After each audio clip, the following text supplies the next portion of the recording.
Good morning বন্ধুরা, আশা করি সবাই খুব ভালো আছো, সুস্থ আছো। আমিও খুব ভালো আছি। নতুন একটা ভিডিওতে জানাই সকলকে অনেক স্বাগত। সকালবেলা দেখো সূর্য মামা বাড়ির উঠান পর্যন্ত পৌঁছে গেছে। সকাল তো হয়ে গেছে, ছেলেরা স্কুলে যাবে, তাই তাদের জন্য টিফিন বানাতে চলে এলাম। আজকে টিফিনে দেব চাউমিন। সকালে উঠেই তো আগে তাড়াহুড়ো লেগে যায় যে ওদেরকে টিফিন তৈরি করে রেডি করিয়ে দেওয়া। অনেকটা কাজ, মানে সকালের একটা পর্ব এখানেই শেষ।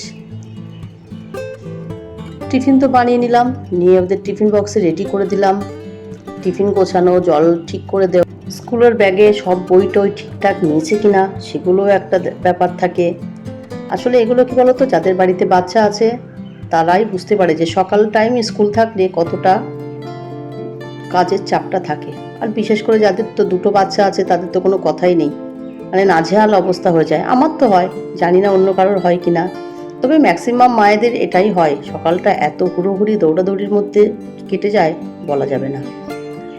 টিফিন তো রেডি করে দিলাম, ওরাও রেডি হয়ে গেছে, এবার স্কুলে যাবে। রায়ান তো গাড়িতে বসে এখান থেকেই টাটা করতে শুরু করলো। ওরা স্কুলে চলে যাক, তারপরে তো আমি বাদবাকি কাজ করব। আর এই দেখো, এখান থেকে কিন্তু রায়ানকে টাটা করতেই হয়। স্কুলে যাওয়ার আগেই যেন মনে হয় যত আদর ভালোবাসা ওর মায়ের প্রতি বেশি বেড়ে যায়। মানে ওখান থেকেও যতদূর দেখা যাবে ততদূর হাতটা বের করে টাটা করতে থাকবে।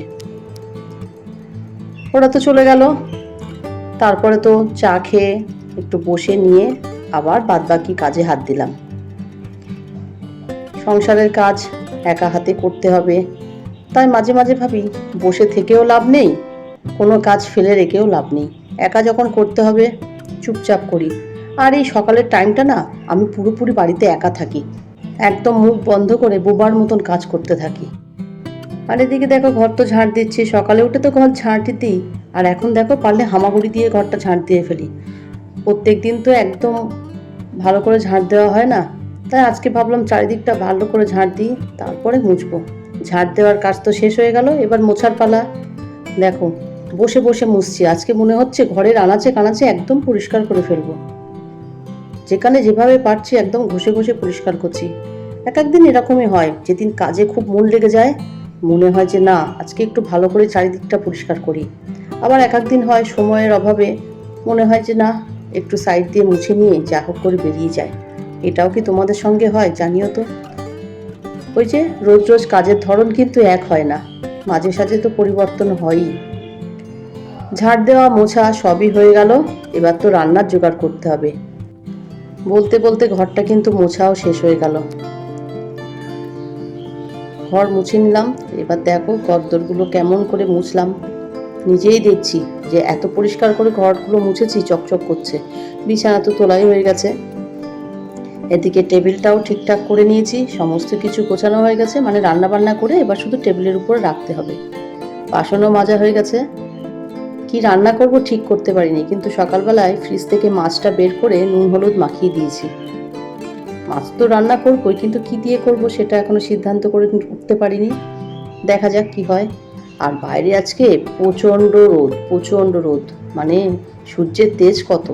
সকালে কিছুটা জামা কাপড় কেচে দিয়েছিলাম, কিছুটা তুলেছি আর কিছুটা ভিজে আছে। রান্না বান্না তো শেয়ার করলাম না, কি কি রান্না করলাম চলো তোমাদেরকে দেখাই। ভাত তো আছেই, তার সঙ্গে আছে আলু ভাজা করেছি, মুগ ডাল, আর আছে কলা আলু দিয়ে মাছের ঝোল। এইগুলো ছিল আজকে রান্না বান্না। আর গতকাল একটু আমের টক করেছিলাম, সেটাও থেকে গেছে। এই দিয়েই তো আজকে দুপুরের খাওয়া দাওয়া হবে। রান্না বান্না দেখানোর পরে তো আমার আরও কিছু কাজ থাকে, সেগুলো করে নিয়ে স্নান করব।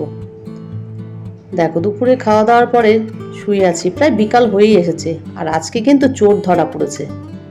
এই দেখো চোর চুরি করে খাচ্ছে, কি খাচ্ছে বলো তো, পাউডার দুধ। তোমরাও কি এরকম বাড়িতে চোর রেখেছো? পাউডার দুধ খেতে কিন্তু ভালোই লাগে, তাই না? তোমরা কে কে খাও আমাকে অবশ্যই জানিও তো। আমি তো ঢেলার সময় একটু টুক করে একটা চামচ গালের মধ্যে দিয়ে দিলাম।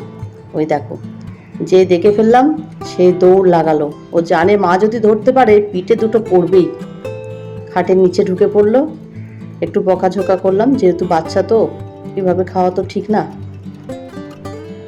ব্যাস বেরিয়ে পড়লো। বিকাল তো হয়ে গেছে, একটু খেলাধুলো করছে, আমিও বাইরে চলে এলাম। ও একটু খেলে নিক। আর রিজু আজকে ঘুমাচ্ছে। রিজুকে ডাকলাম কিন্তু উঠলো না, ও ঘুমাচ্ছে। ভাবলাম যে থাক, একটু পরেই উঠবে, যে উঠেও পড়েছে। ওকে একটু হরলিক্স করে দিলাম, ও খেয়ে নিয়ে আবার পড়তে যাবে। রিজু রায়ান দুজনেই পড়তে বসবে।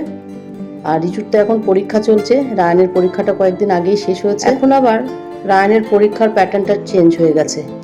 মানে আগে অ্যাসেসমেন্ট হতো একটা, তারপরে হাফ ইয়ারলি হতো, এইভাবে আবার অ্যানুয়াল হতো।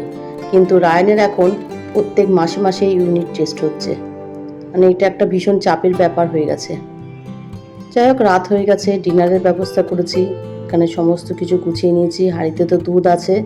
আর আজকে ডিনারে হবে পরোটা, ডিম ভাজা, আর দুপুরের আলু ভাজা করেছিলাম কিছুটা আছে। এই দিয়েই আজকে ডিনারটা হবে। আর সঙ্গে তো আম আছেই, দুধ আছে, যে যেটা খেতে পছন্দ করে খাবে। আর দুপুরে কিছুটা ভাতও বেঁচে গেছে। এই তো আজকে ডিনার হলো। কিন্তু রিজু বললো শুধু ডিম ভাজা বা ডিমের অমলেট দিয়েই পরোটা খাবে। যাক, পরোটাগুলো বানাতে বানাতে তোমাদের কমেন্টগুলো শেয়ার করি। গতকালকের ভিডিওতে যারা যারা কমেন্ট করছেন তাদের মধ্যে হচ্ছে প্রিয়াঙ্কা চক্রবর্তী 3371, বিটি ব্লগার আকিমণি, সিয়ামস মম কিচেন, সৌমিস কিচেন, আর Radhika Sarkar blog. Thank you so much. তোমরা এইভাবে আমাকে সাহায্য করো, আমাকে এগিয়ে যাওয়ার জন্য উৎসাহিত করো, অনেক অনেক ভালোবাসা দাও, অনেক অনেক কমেন্ট করো। অনেক নতুন বন্ধুও আমাকে কমেন্ট করছো, কিন্তু তোমাদেরকেই বলছি, ভিডিওটা দেখার পর প্লিজ একটা করে লাইক করে দিও, আর সাবস্ক্রাইব করে আমার পাশে থাকো, আমাকে এগিয়ে যেতে সাহায্য করো। ভালোবাসা তো আর একতরফা হতে পারে না। তোমরা ভালোবাসলে নিশ্চয়ই আমিও তোমাদেরকে অনেক অনেক ভালোবাসা দেবো। আর তোমরা কম বেশি আমাকে তো সবাই ভালোবাসোই। আর এইভাবেই আমার পাশে থাকো, আমাকে সাপোর্ট করো। এদিকে তো পরোটাগুলো এক এক করে করে নিলাম, আগে রিজু রায়ানকে খেতে দেবো, তারপরে বাদ বাকিগুলো করে আমরা সবাই খাবো। আজ আর ভিডিওটা বড় করলাম না, আজ তাহলে এই পর্যন্ত। আমার ভিডিওটা যদি তোমাদের ভালো লেগে থাকে, please like, comment, share and subscribe করো। সবাই খুব ভালো থেকো, সুস্থ থেকো। দেখা হবে অন্য কোনো নতুন ভিডিও নিয়ে। Good night.